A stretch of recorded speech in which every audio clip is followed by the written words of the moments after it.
There we are. Good morning, good afternoon, and good evening. Welcome to our webinar, Level Best, how to maximize your live stream mix. Today, I have our guest return to us, Ashley Shepherd from Cincinnati in the USA. How are you doing, Ashley? Hello. I am doing okay. I'm doing just fine. Great. It's the middle of the day over here, so lunch. Yeah, yeah. Good to see you there. So you're in Cincinnati. I'm in London in the UK. But today we've got listeners from all over the place. I know we are beaming out on Facebook and LinkedIn as well as Zoom. But Zoom is the only place you can do Q&A with us. So we'll look at your questions and try and answer them later. Please find the Q&A link on Zoom. If you're on a computer, it's probably at the bottom of the screen. If you're watching on a tablet device, it's probably at the top of the screen, the Q&A icon. Press that and ask your questions as we go along. But yeah, we have viewers, I'm sure, from Calcutta to California and from Monte Carlo to Montevideo. Thank you. Thank you, everybody, for joining us. I think you need to write a song about that. I could do, yeah. I feel some lyrics coming. Yeah, it's been a while since we personally have been able to travel all those distances, but it's wonderful to be able to reach people and train them in those places. And our viewers may recognize Ashley from a whole load of videos on the Yamaha Global YouTube channel. Because Ashley, you've made a lot of videos about Nuendo and Nuage systems, haven't you? You're one right here. Yeah, yep. You're one well-equipped studio. One well-equipped expert. Brilliant. And our previous webinar is on YouTube as well, the Yamaha Global channel. So if you want an introduction to audio for live streaming, then you can find Ashley and I discussing about that on YouTube. And that led on to this webinar because previously we talked a lot about EQ and dynamics, reverb, ambient mics and subgroups and using them to create a good live streaming sound. But we had many questions about level management, compression, dynamics, how to get a good level. So that's what brings us back here right now to have pretty much a whole hour talking about getting your levels just right for your live stream. So, Ashley, why is level management so important, do you think? Well, for the obvious reason that if you're listening on a laptop or a phone or a television or however you're watching live streaming, you want it to be at the appropriate level relative to other material that you watch in the same place. And it's really, level is kind of the fundamental factor in audio. Recording levels, mix levels. Levels is kind of everything, Yeah. And understanding how meters work and understanding what the meters are actually telling you about the level and how that can indicate how the viewers are perceiving your mix. It's terribly important. I mean, it's primary. Yeah. And a lot of people experienced in live sound mixing have entered the new discipline of mixing for live streaming. And it is quite a different discipline, isn't it? Because now we are no longer in the same room as the audience. Yes. In a live sound, what you hear is what you get. Finished. Yeah. There's no question. If it sounds good, it is good, right? But in a live streaming situation, you don't know what's going on the other end. So you have to trust your instruments. It's like flying visually or flying by instruments in an airplane. You got to trust your instruments and know what they mean in order to not crash. Yeah, as a sound engineer, you've got no idea what kind of loudspeakers the audience are using to hear their sound or what kind of headphones. So you have to give a generally good mix as best as you can to suit as wide a range of listening devices and rooms as possible. Yeah. I mean, the common wisdom with that is the best mix sounds good on all systems. Yeah. If you have a really great sounding mix with no anomalies, the level's right, that's what translates. So, you get a lot of arguments. Well, you should mix on the same set of speakers that people listen on. The problem is it only works for people who are listening on that. If you use iPods or whatever, or earpods, whatever they call them, it only is going to sound good on earpods. You need to have something that sounds good on everything.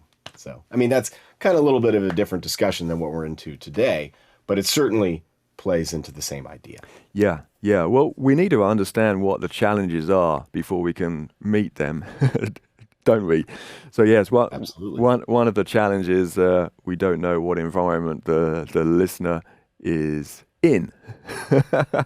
Can you think of what other challenges we have to overcome when trying to mix for a live stream?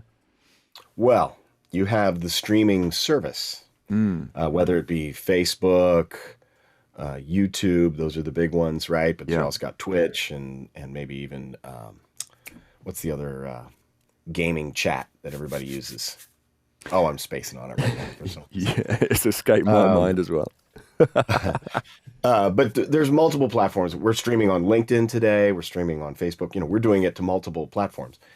These platforms can do things to your audio stream that you might not want them to do.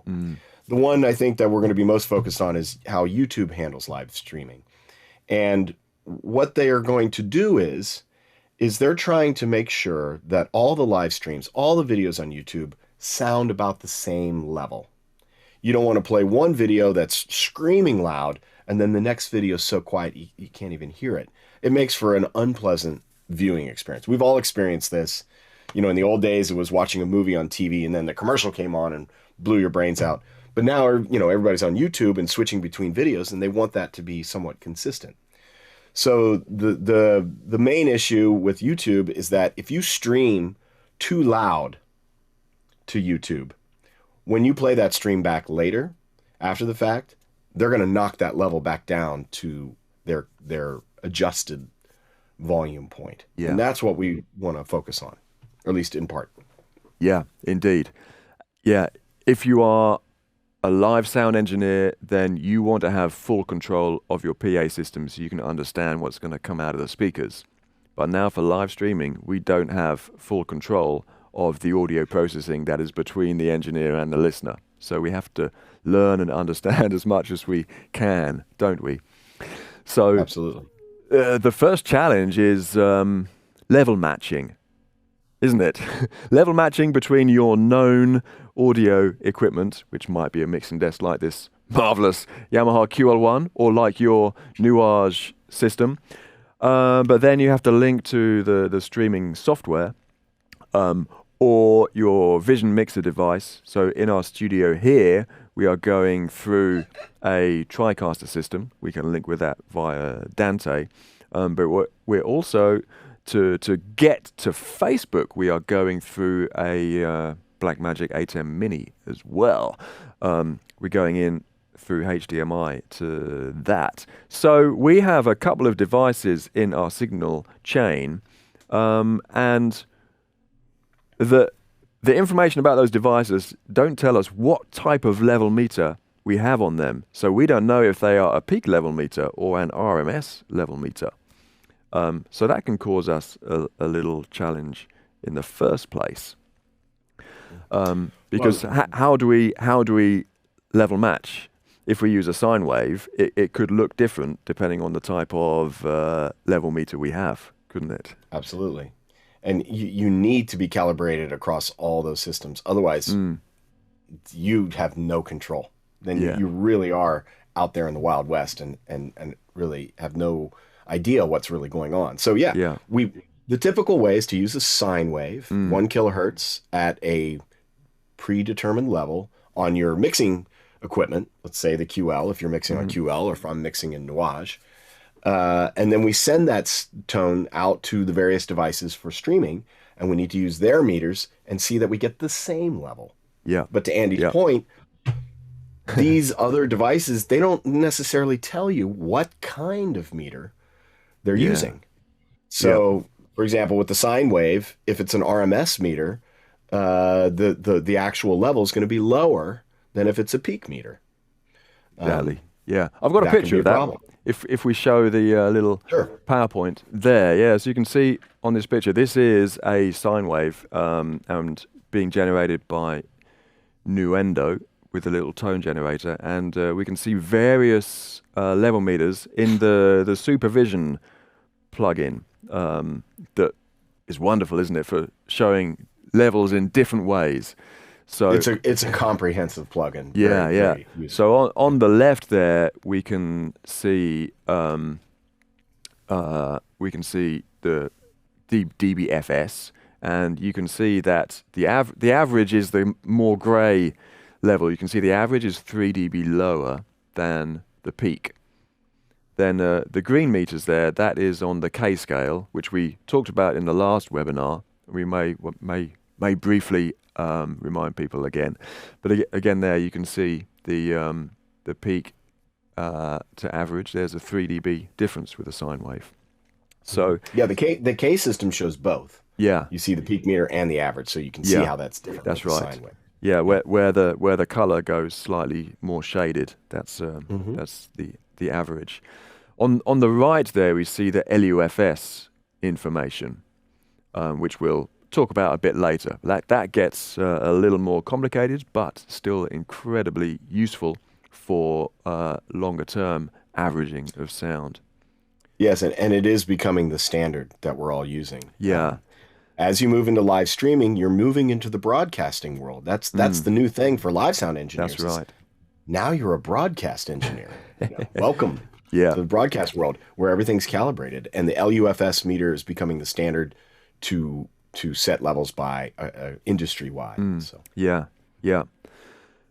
A lot of live sound engineers would be used to using pink noise for testing things, not necessarily for level matching.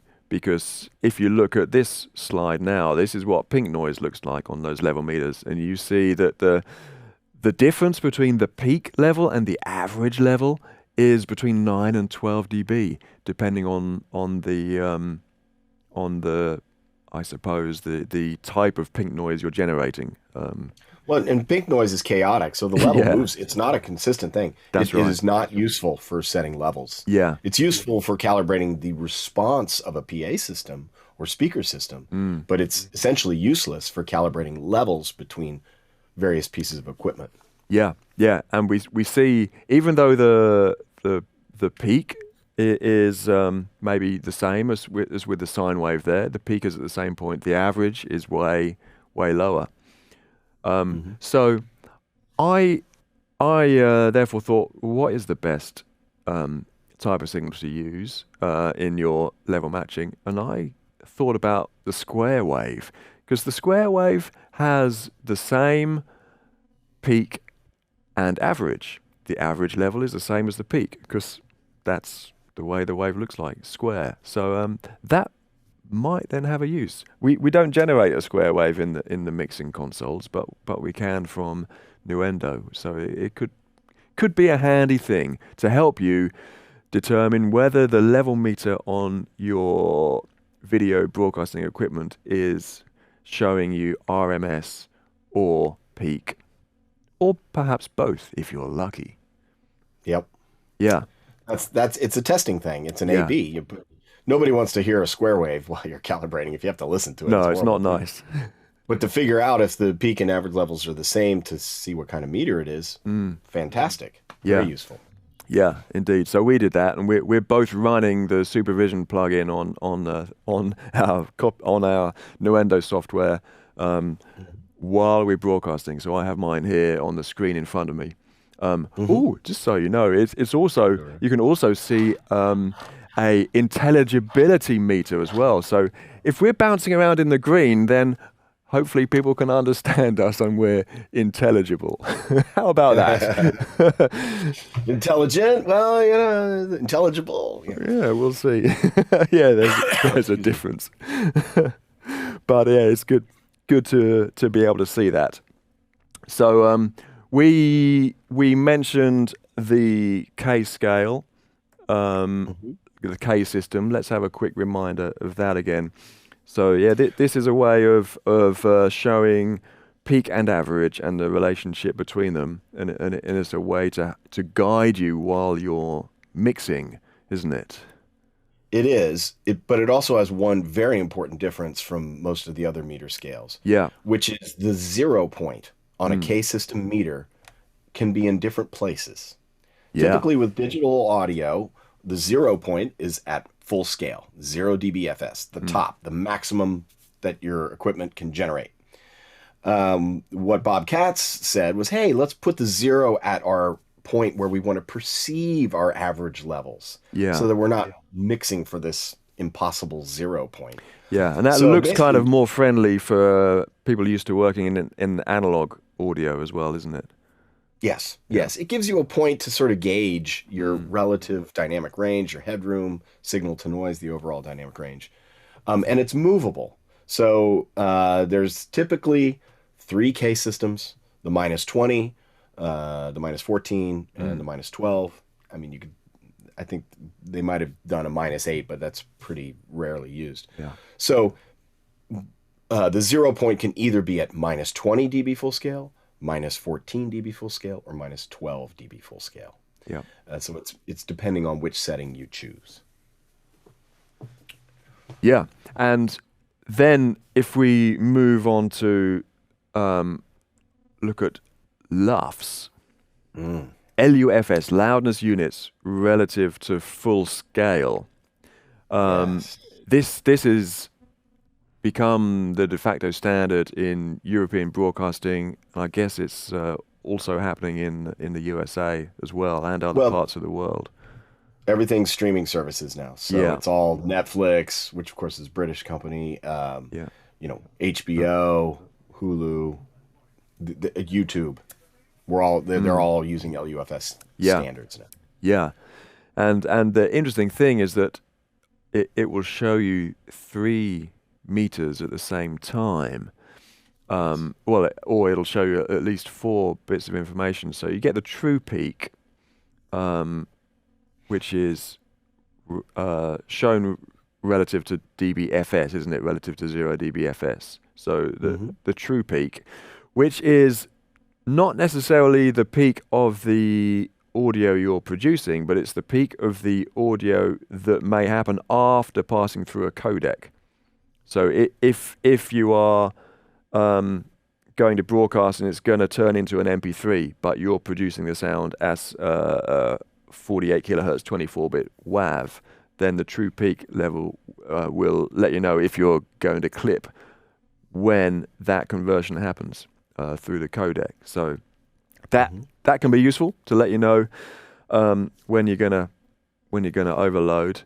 Then you have the integrated part of LUFS. Integrated, that's over the full program duration. So you can measure the average loudness of or perceived loudness of the signal through the whole program. We're measuring this for our broadcast at the moment. Right now we're at minus 18.4 LUFS, it seems there on the screen. You can see that. That's the green one, integrated loudness. Then we have S.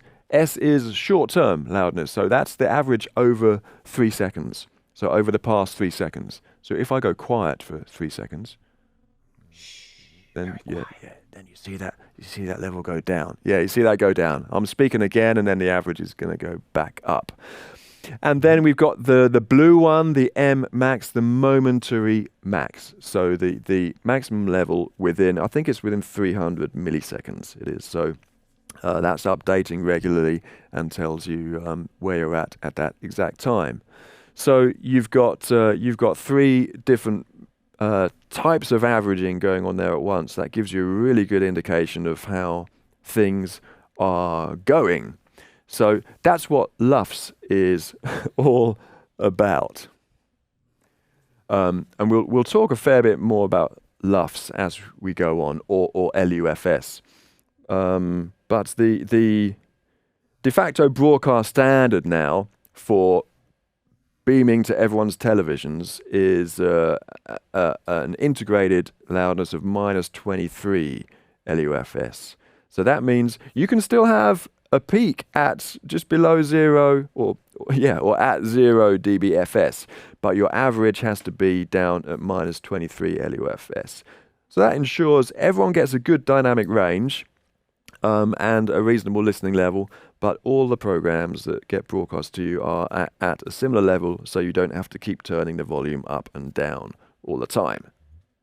And that's a, more of a cinematic standard, right? It's for television, which is a lot of talking. Yeah. It's not like full-blown music the whole time, right? This is for standard programming that you would see on TV. And that brings up an important distinction between the level that music might be perceived at versus the level that dialogue will be perceived at. And they're different. Yeah. So that minus 23 reflects a lot more dialogue than music. Yeah, that's exactly right.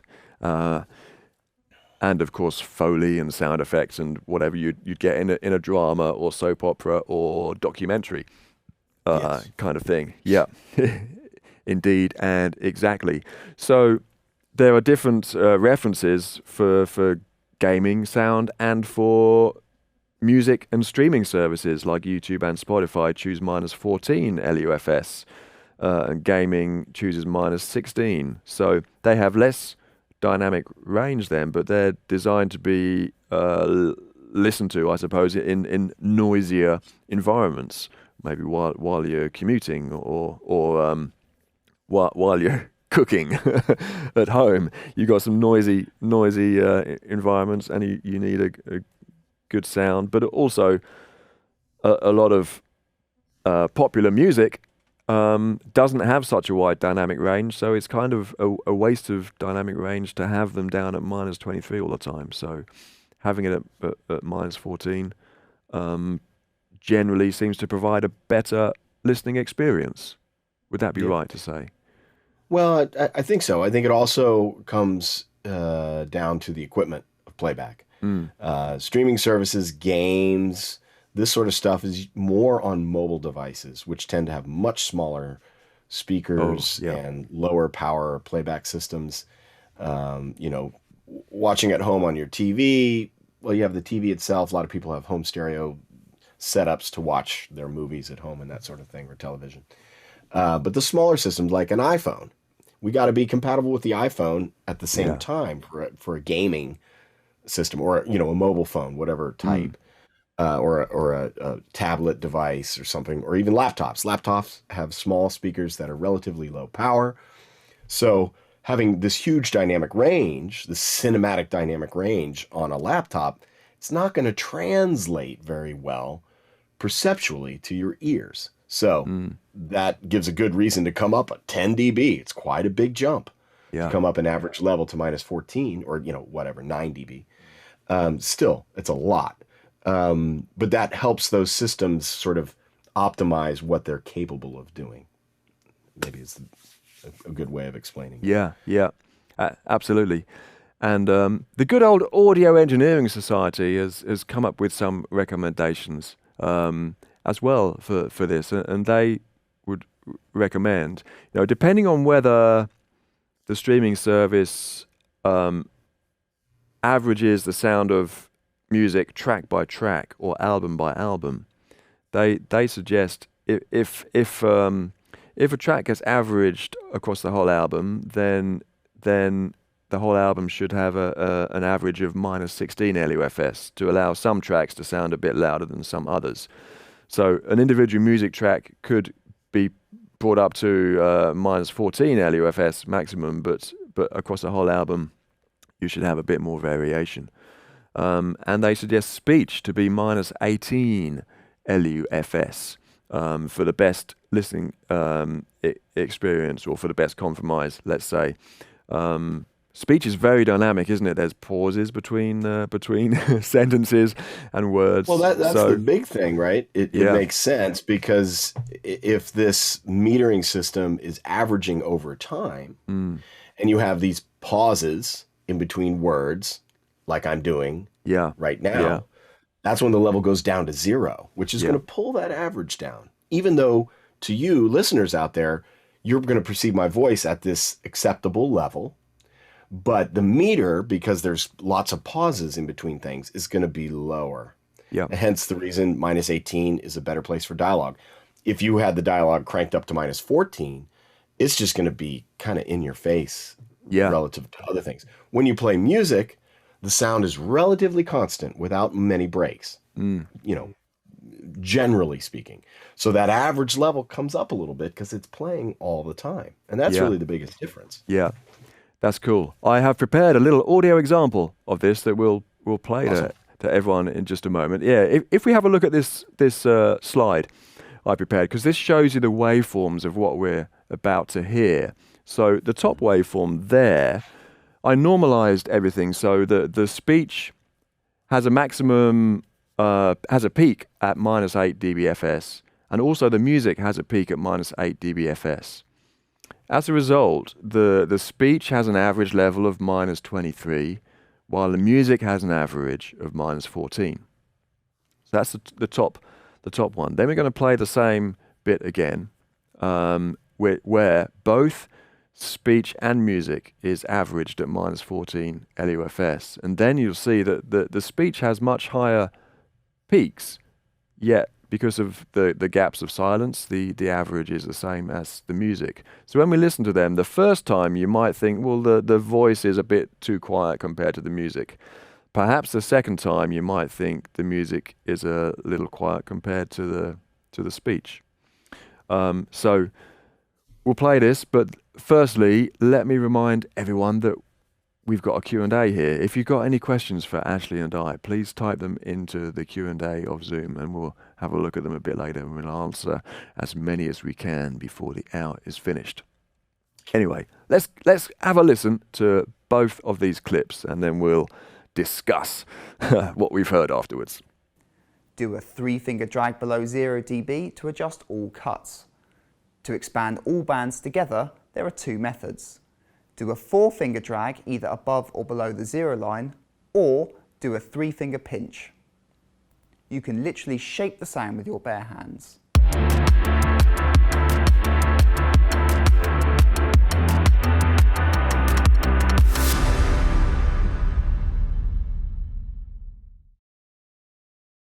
Do a 3-finger drag below 0 dB to adjust all cuts. To expand all bands together, there are 2 methods. Do a 4-finger drag either above or below the 0 line, or do a 3-finger pinch. You can literally shape the sound with your bare hands.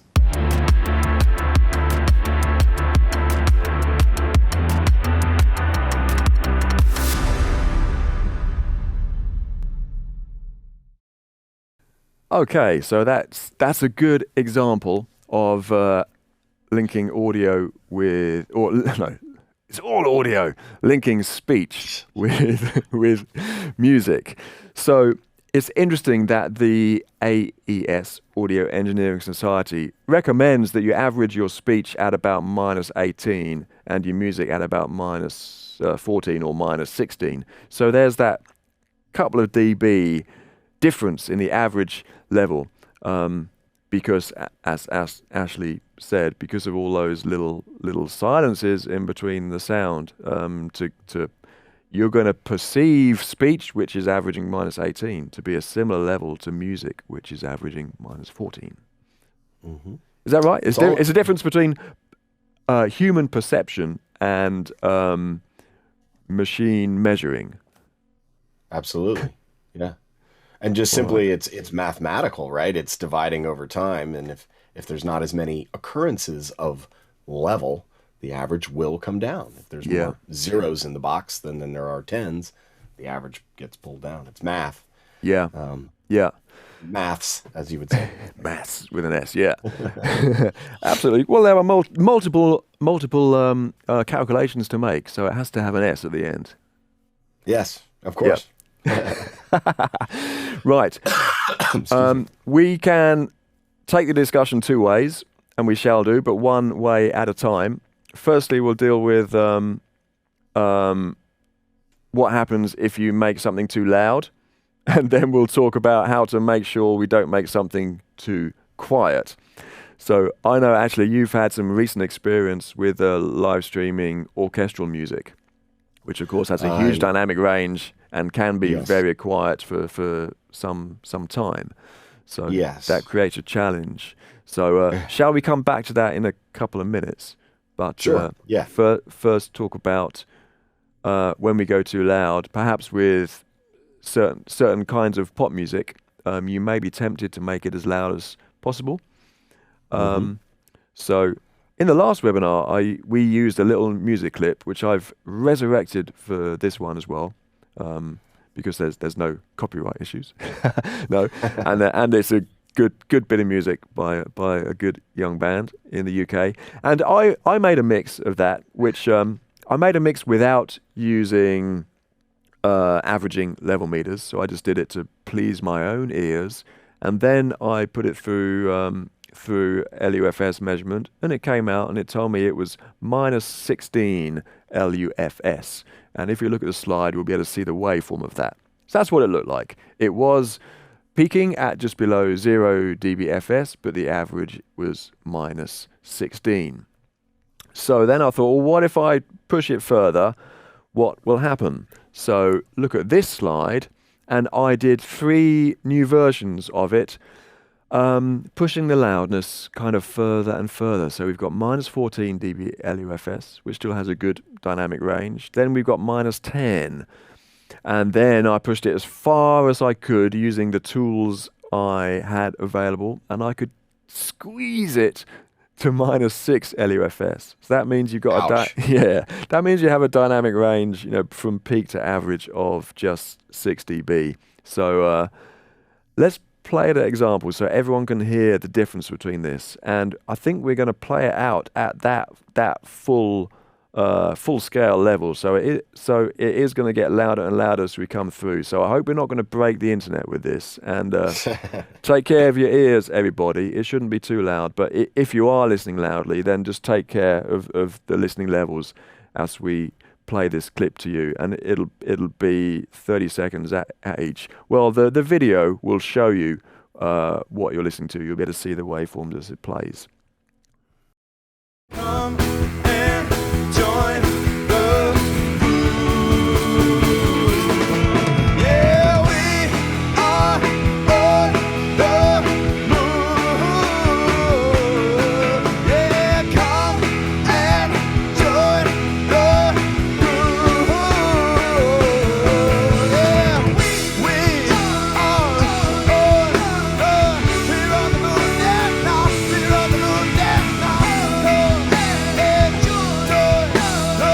Come join the groove, yeah. Come join the groove, yeah.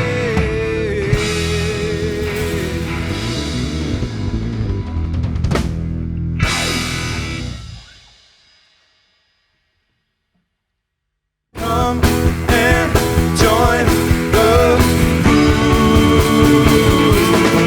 Yeah, we are on the move. Yeah, come and join the groove. Yeah, we are on the move now. We're on the move now. Come join the groove, yeah. Come join the groove, yeah.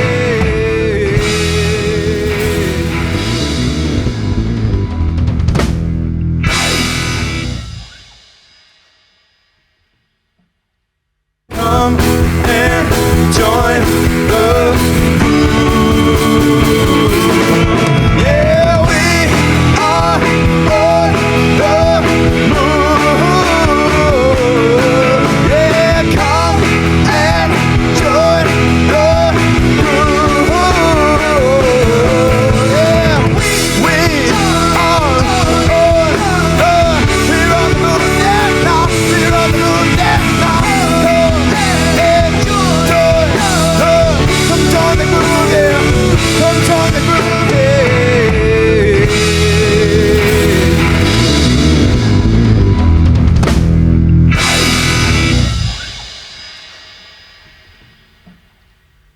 Ooh, that was getting rather tasty, wasn't it?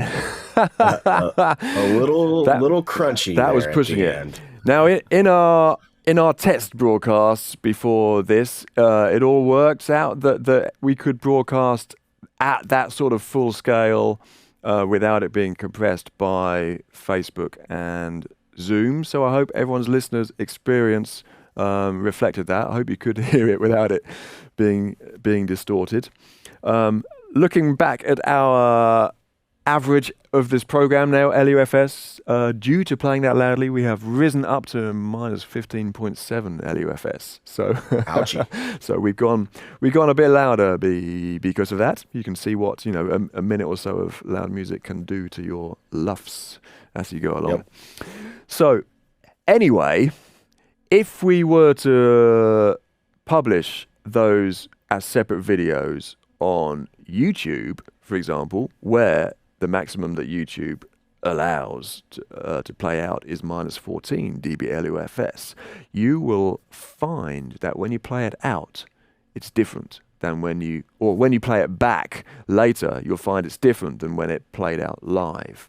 So YouTube Live, we believe it will play out at that full level, but when it's saved and played back later, YouTube will analyze the average level and will make sure it's played out always with the average level never exceeding minus 14 dB LUFS. So if we have a look at the next slide on here are the 3 music clips with the waveforms showing how you will hear them when they're played back through YouTube. So what was minus 10 LUFS will be reduced to minus 14. It'll be reduced by 4 dB overall. And what was produced at minus 6 LUFS will go out at minus 14, so it will be reduced by 8 dB. So let's have a quick listen to how that's going to sound. We're going to play the video, and while the band's playing, we're going to switch between each of those levels, so we'll be able to hear the difference. We'll be able to hear exactly how it's going to sound as YouTube would play it back out to us. So let's have a listen to that.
And there we go.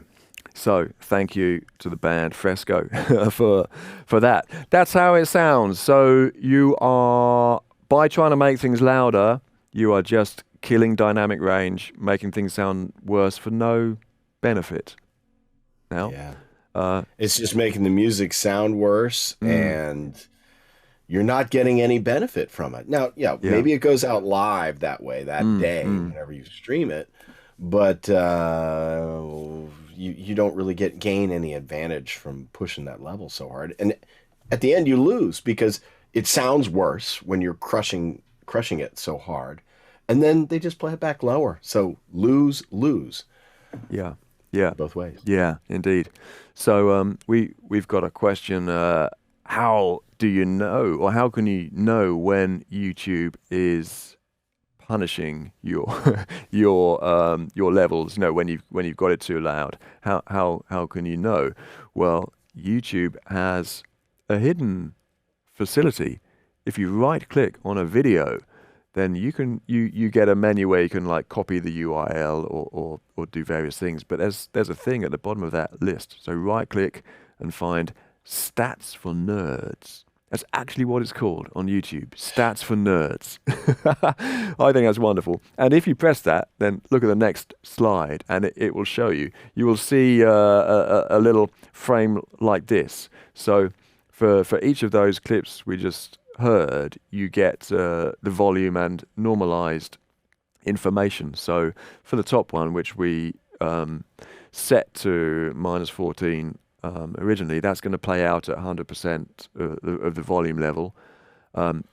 Actually, YouTube says that it was normalized at content loudest minus 0.7 dB. So that's 0.7 dB below their reference level. The second clip that I made at -10 LUFS, that's going to play at 62% volume. So you can see YouTube thinks it was mixed 4.2 dB too loud on average. And then the -6 LUFS, that's going to play out at 45% of the original volume. So that can let you know when you've gone too loud. Yeah. Well, it's also, it's interesting to see decibel levels referenced to percentage. Indeed, yeah. People forget that decibels are logarithmic.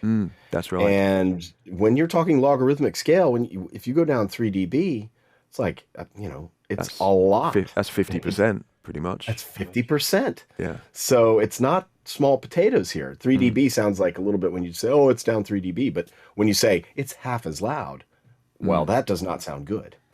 Yeah. Indeed, exactly. So anyway, it got me thinking about what is the loudest we can go, because I found it really hard to push that music to -6 dB LUFS. It was quite a job, activating limiters, maximizers, all the gain I could get off a compressor. It was really tricky to do and not a pleasant experience. But actually, some music is designed to have even less dynamic range than that, and it can still sound good. So some cases or some situations. So I have an example of some electronic dance music that is actually made with an average level of -5 LUFS, that is loud. Yeah, it's really extreme, isn't it? So we're going to listen to it in just a sec. But of course, if you upload it to YouTube, YouTube is going to play it out at an average of -14. So it will bring the volume level down, as you can see there. It'll reduce it to 34% of the original. So this is a funny piece of dance music. It makes me laugh when I hear it. So shall we play it, Tim?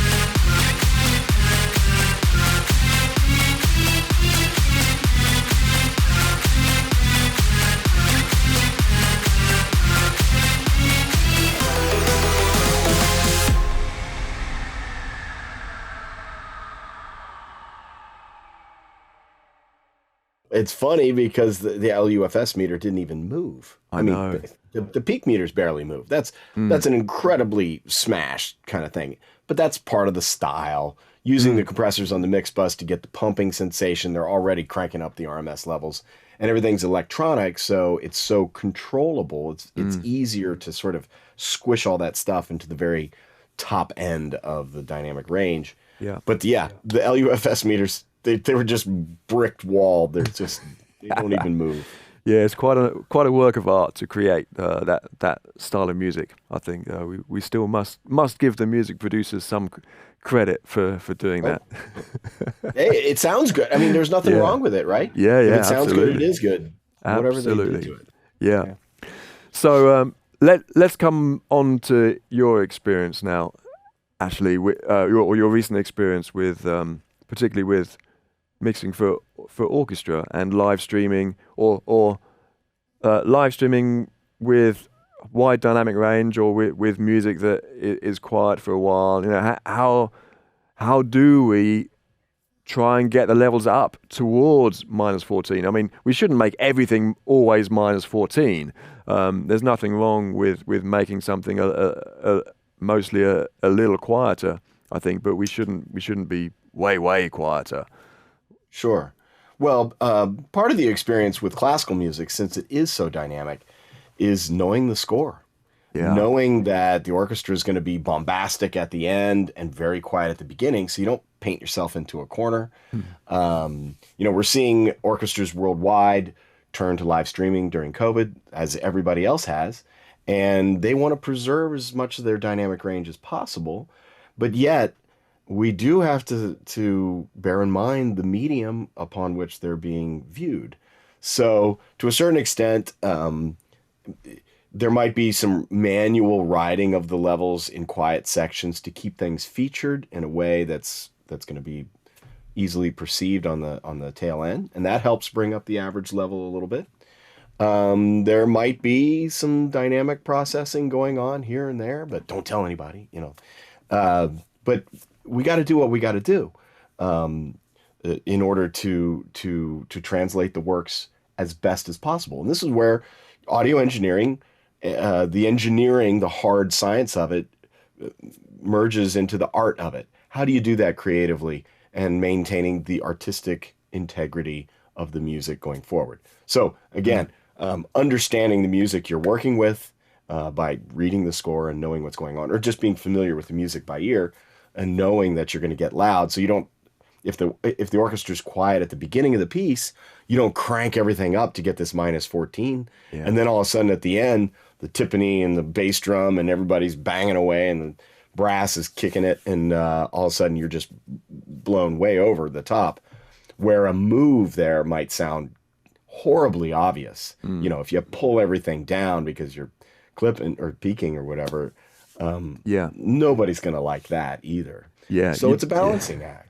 You don't want to be riding the faders a low, do you? So in a loud passage, bring them down, or in a quiet passage, bring them up. That would be far too unnatural, wouldn't it, for the listeners? At least a great distance of that. You can do some of that. It's a balance. It's mixing, right? Yeah. Sometimes it's subtle, but understanding where you're going so that you don't reactively have to pull the faders down because my gosh, everything's blown up now and I got to pull all the faders down. That's the bad way to do it. Yeah. Preemptively knowing we're getting into a louder section. Okay, here we go.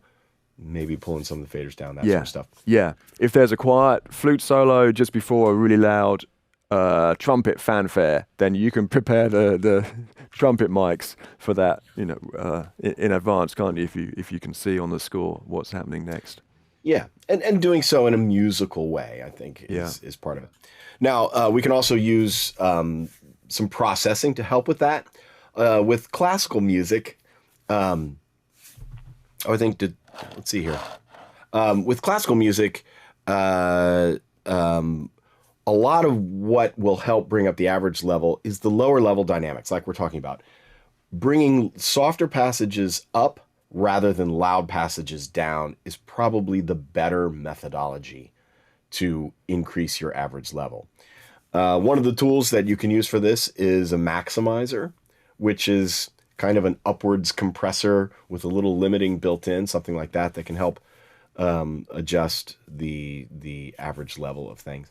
I have a little selection of music here that we can listen to see some dynamics at play, as it were. Yeah. There's some percussion in here and stuff like that. So let me cue that up here and play you. I'm going to share my screen so you can see my level meters and what's going on here. And we'll take a look at that. Okay. Right. So here, let me do that first here. Boom, boom, boom. Okay. So here we've got this piece of music. Here's my big level. I'm going to shrink that down a little bit. I can actually bring also level meters over here. And I'm going to play a little section of music right around here. It'll go from quiet to loud a little bit. And we'll just take a look at the LUFS meter and see what it sounds like right now. Okay. Here we go.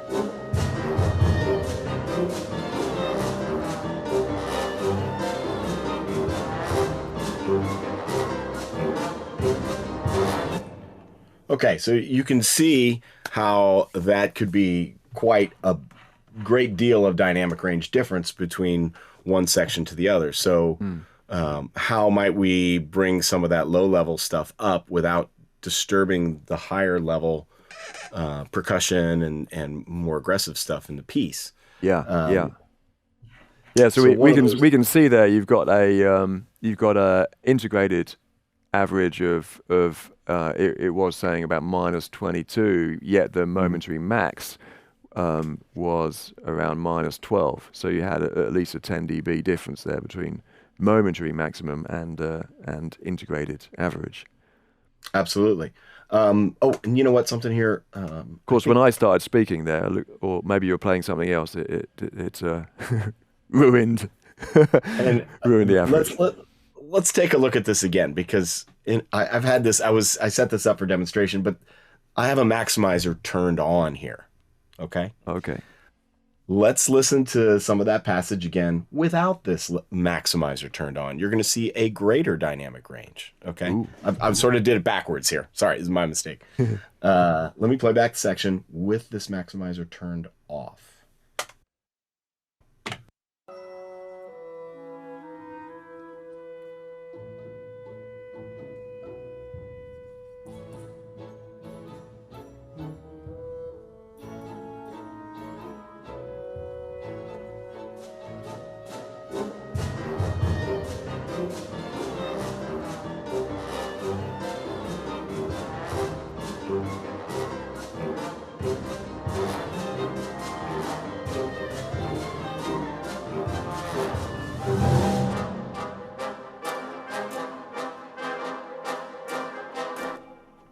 Okay, this is the way you would typically mix something like this for an album release, or with a high dynamic range.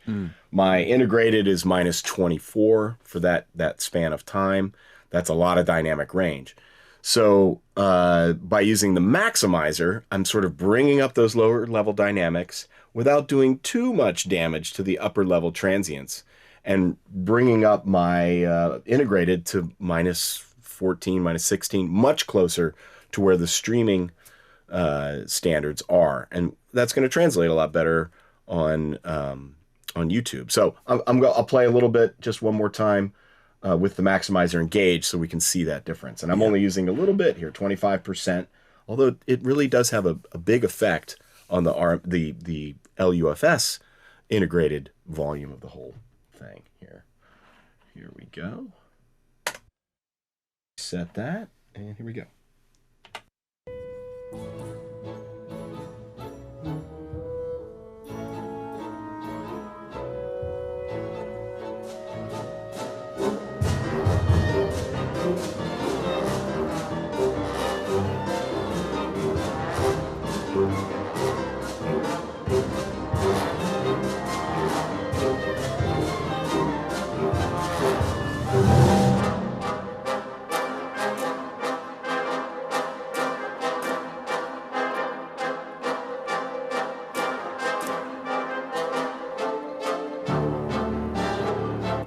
Okay, so I am not quite getting all the way up to -14, but again, with a piece like this, the integrated LUFS is going to be over the entire piece. But you can see it was much greater than it was before. So that's just one simple type of processor that you can use to get control of your LUFS levels. Yeah, and we didn't hear the orchestra at its loudest there either, did we? So not quite. It's just a little section. I was trying to had a quiet section going into something that had a little bit more bang in it. Great. Now, for pop music, where everybody's used to hearing a lot of compression and so on, if you were mixing a live band playing, I guess you'd use a bus compressor there, maybe with a bit of gain boosting. Certainly, if you're used to mixing live, you would tend to mix your levels lower down the desk, because you never want to clip anything live. So live engineers tend to run their desks kind of at a lower average level, perhaps than you would want. It'll feel real unnatural for live engineers who are very comfortable with their, the gas meter, right? A lot of people call it the gas. You'll be seeing a lot more orange level meters than you normally would. It's much higher, and so that can be uncomfortable. One of the things, and we discussed this in the previous webinar, which is to have a limiter at the very end of your mix chain that's always protecting you from going over, because mistakes can happen and things can get louder, and sometimes limiting it's okay. Certainly in pop music, the records that you're used to hearing over the decades, there's a lot of compression and limiting going on. So it's not unheard of to have a big old compressor working on your mix or on the individual channels. Yeah. And then a limiter at the very end, I've said it many times, people love the limiter. They just don't know it yet, But you have to do it with taste, of course.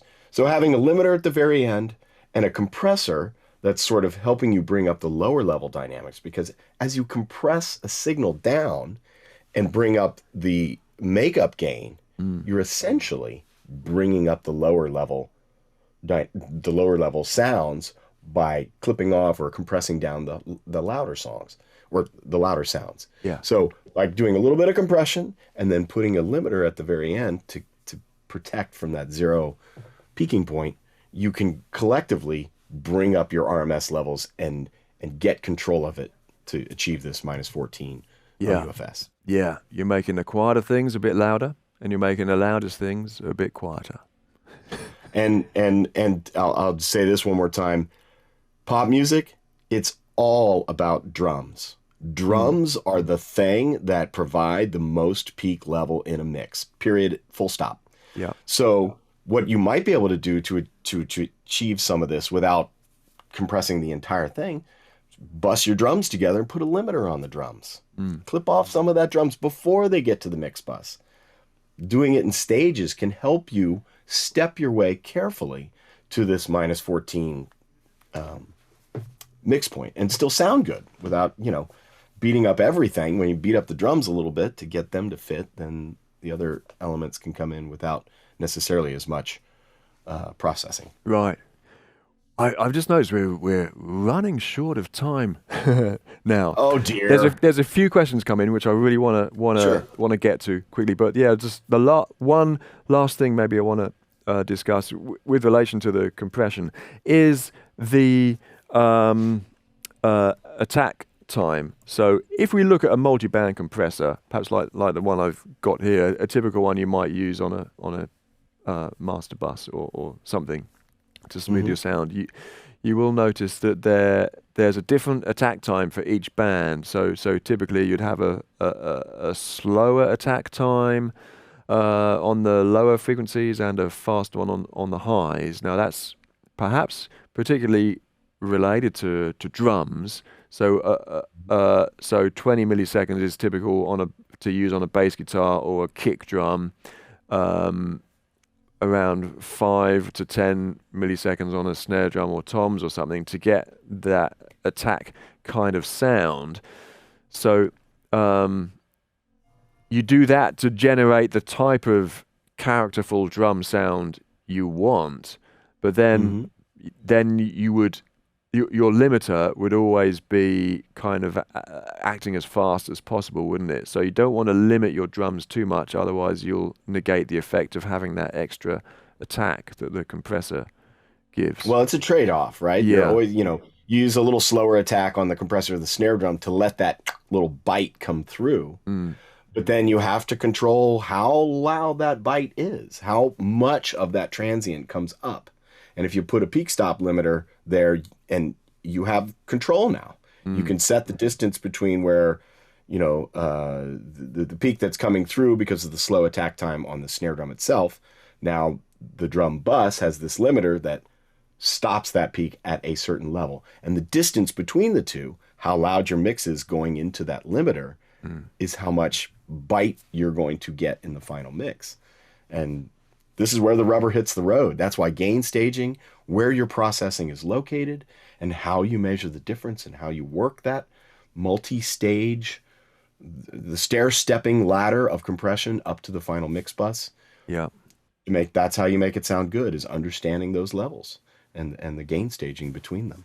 Yeah, take time to practice with multi-track material or stuff you've recorded before. Absolutely. Take time to practice those steps. Yeah, individual compression on individual channels, bus compression, and final mix limiting.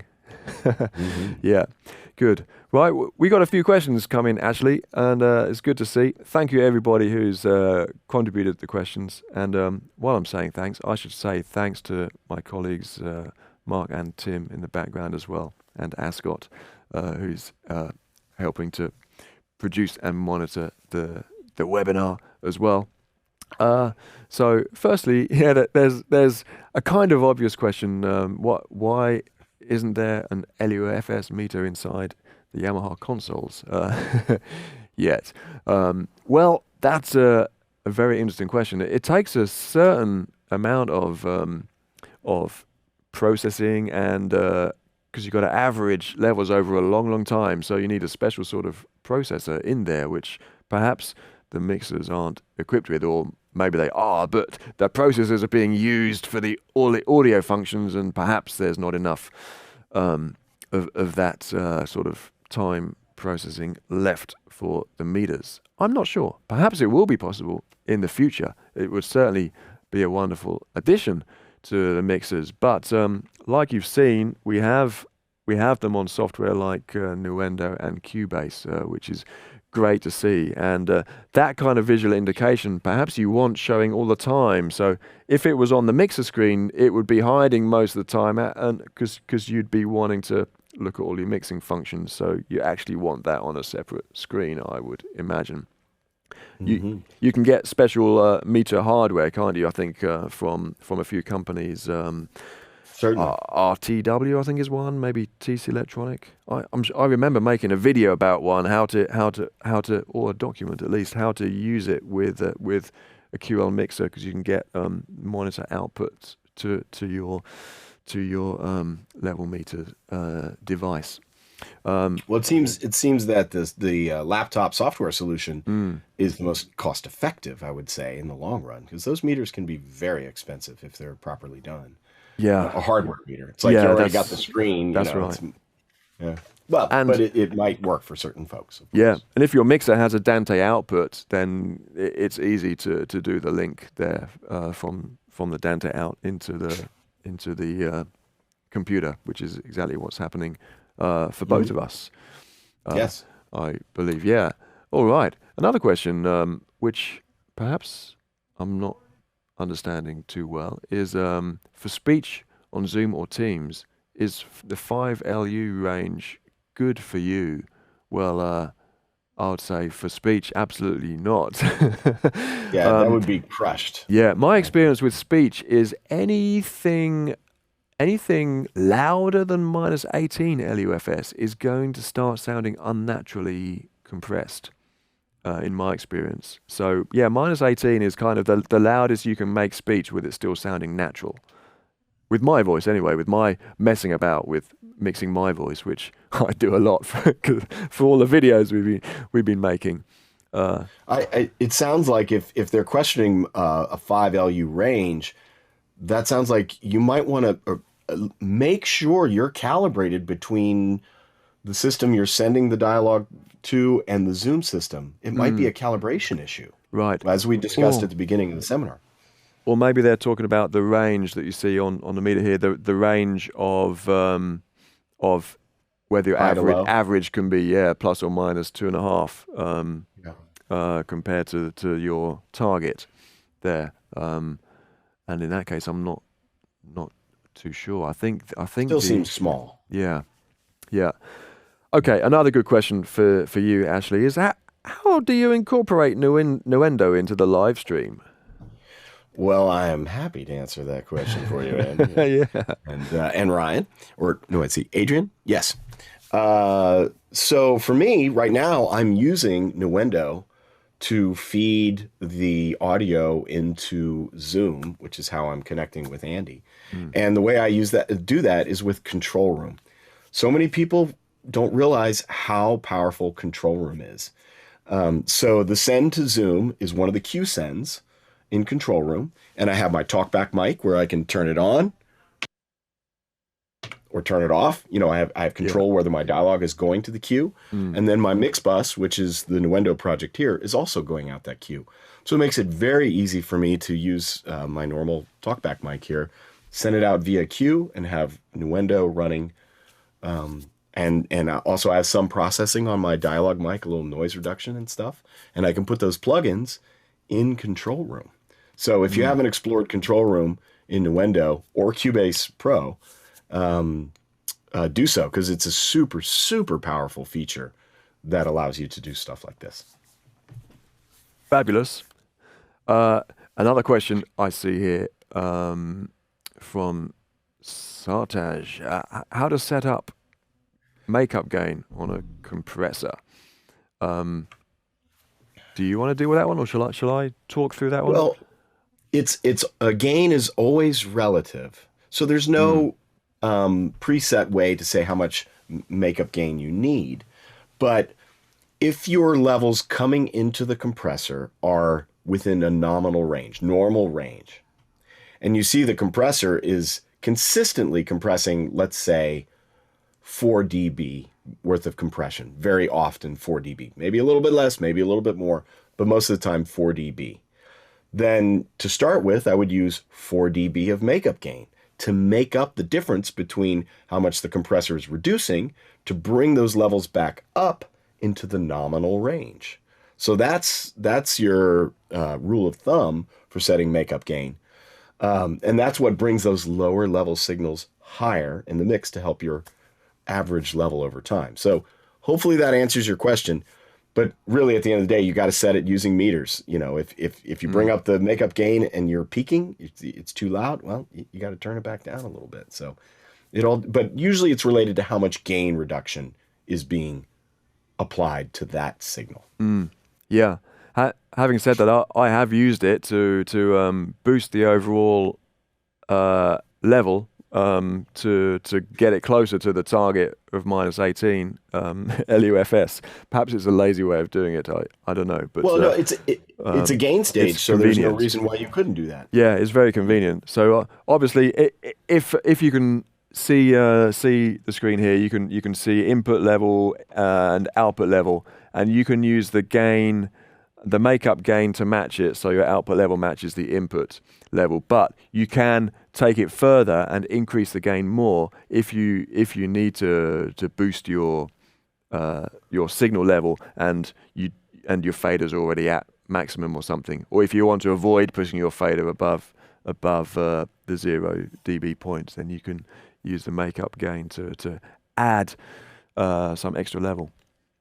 But yeah, the nice thing about this plugin here, the Bus Comp 369, is it has a limiter built into it as well. So very handy. It's based on a classic analog device that gets used a lot in broadcasting.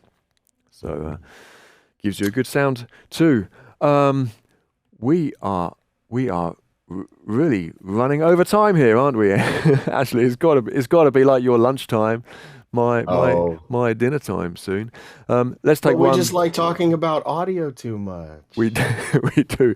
Yeah, it's good to talk to anyone about audio like this. So yeah, thanks everyone for contributing. Let's take one more question from Ryan. When matching levels between a mixer and an encoder, for example, where do you adjust the level to make them match? Well, that is a good question. Yeah, we have given one answer. You could do it in the makeup gain of a compressor.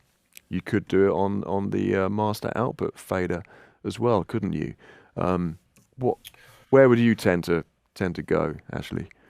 Well, when matching levels, I would rather do it on the encoder, because I want to see like a level on the master fader, say of the QL mixer or of Nuendo, to be at a certain point, let's say -18. Let's say I set my 1K tone to -18, and I want to leave the fader alone there. It's -18 coming out of the QL or Nuendo.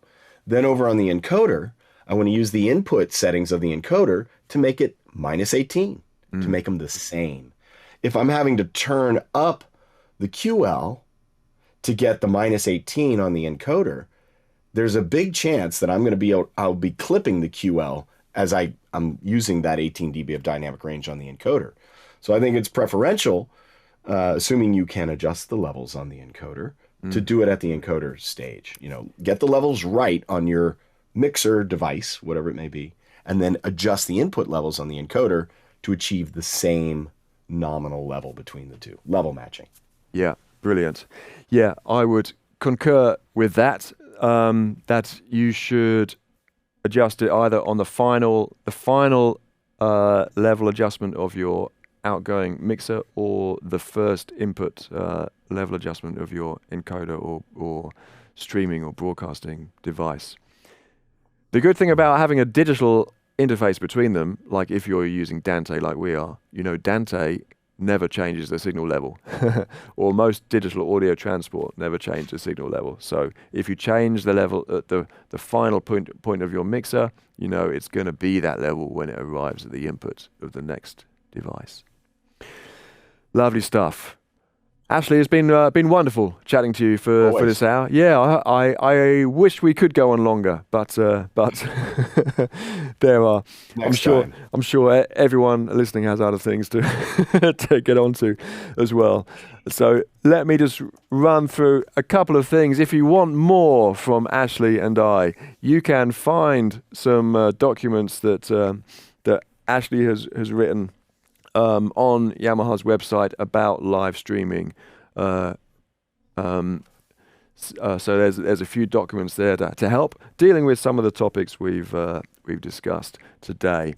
And if you want to keep in touch with Yamaha and any news that we have, you can find us on Facebook, LinkedIn, and Instagram. And hello again to everyone who's watching and listening on Facebook and LinkedIn Live. And then good old YouTube. This webinar will be archived there as soon as we can. And our previous webinar can be found there on the Yamaha Global site, as well as loads and loads of tutorial and training videos about Yamaha mixing systems and other pro audio gear. And Ashley's ones about Nuage and Nuendo can be found there as well. So that is all we have time for today. I wish everyone all the best. Stay safe, stay good. Ashley, a final word from you?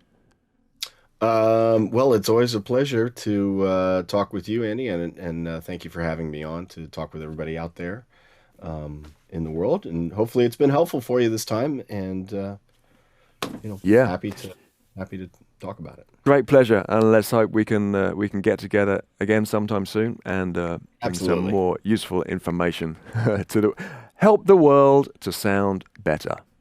Yeah, that's our aim. Great, thanks everybody. Thanks all who's contributed and helped for this webinar. Take care. See you again soon. Bye bye.